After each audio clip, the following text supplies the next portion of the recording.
ألم تر كيف فعل ربك بعاد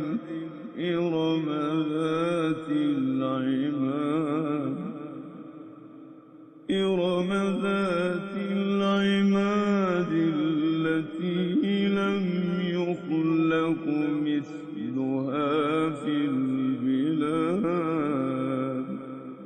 وثمود الذين جابوا الصخر بالواد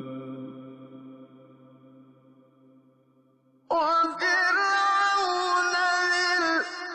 الأوتاد الذين طغوا في البلاد